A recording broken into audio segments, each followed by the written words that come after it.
Pernah kepikiran nggak sih gimana sebuah kota bisa dapat namanya? Ternyata ya, cerita di baliknya tuh kadang-kadang aneh banget. Dan ya, nggak terduga sama sekali.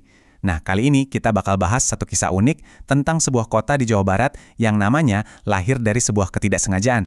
Jadi pertanyaannya simpel aja.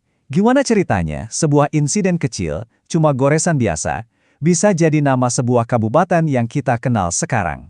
Yuk, kita bongkar ceritanya bareng-bareng. Oke, sebelum kita ngomongin Garut, kita harus mundur sedikit ke belakang. Dulu, sebelum ada Garut, ada yang namanya Kabupaten Limbangan.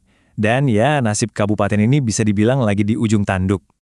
Jadi ceritanya gini, tahun 1811, Gubernur Jenderal Daendels bubarin tuh Kabupaten Limbangan. Alasannya, katanya produksi kopinya kurang oke.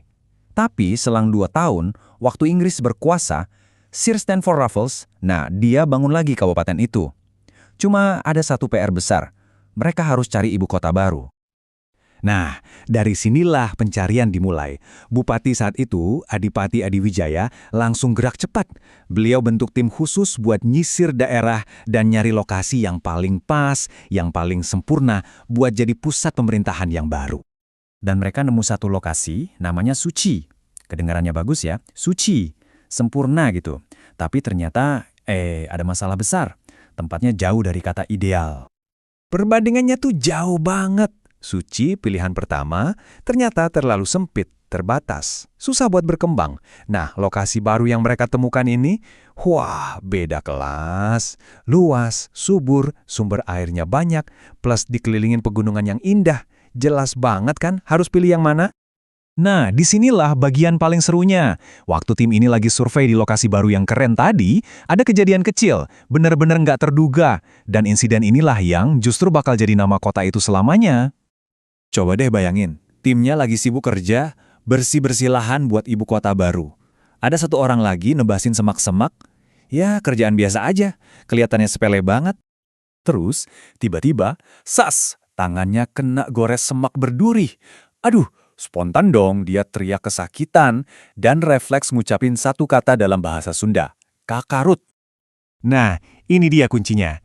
Kakarut itu dalam bahasa Sunda artinya ya tergores. Simpel banget kan? Cuma kata biasa, buat kejadian yang biasa juga. Tapi teriakan itu didengar sama orang yang bakal mengubah segalanya. Jadi ada pejabat Belanda di situ yang dengar teriakan kakarut, mungkin karena lidahnya atau kupingnya nggak biasa sama bahasa Sunda, dia salah dengar jadi gagarut. Dan anehnya, nama salah dengar ini malah nempel. Lama-lama, gagarut diucapin jadi lebih gampang, Garut. Dan ya udah, resmi deh jadi nama tempat itu. Luar biasa ya, dari sebuah goresan lahirlah sebuah nama kota. Nah sekarang kita lihat yuk, gimana Garut ini akhirnya diresmikan dan tumbuh jadi kota modern kayak yang kita kenal sekarang.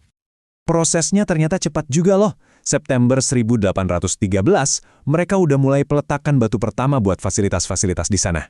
Terus sekitar tahun 1821, ibu kotanya resmi pindah dari Suci ke lokasi baru ini. Puncaknya, di tanggal 7 Mei 1913, Kabupaten Limbangan resmi ganti nama jadi Kabupaten Garut, mengunci sebuah nama yang lahir dari salah dengar. Dan Garut hari ini, wah, udah lebih dari sekedar cerita unik namanya. Kota ini jadi pusat pertanian dan teh yang penting banget. Terus jadi tujuan wisata yang makin rame. Bahkan Garut juga punya catatan sejarahnya sendiri loh dalam perjuangan kemerdekaan Indonesia. Tapi tunggu dulu. Nama Garut ini kan umurnya baru sekitar 2 abad ya. Tapi ternyata sejarah peradaban di daerah itu jauh lebih tua lagi. Sebagai bukti, di Garut itu ada Candi Cangkuang. Ini candi Hindu dari abad ke-8, salah satu yang paling tua di Jawa Barat. Dan fakta kalau candi ini didatangin lebih dari 10.000 orang tiap tahunnya, itu udah nunjukin banget betapa dalam akar sejarah di wilayah ini.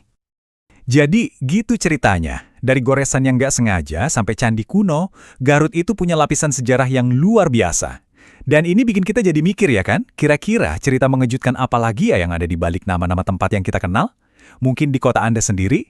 Kayaknya seru juga buat dicari tahu.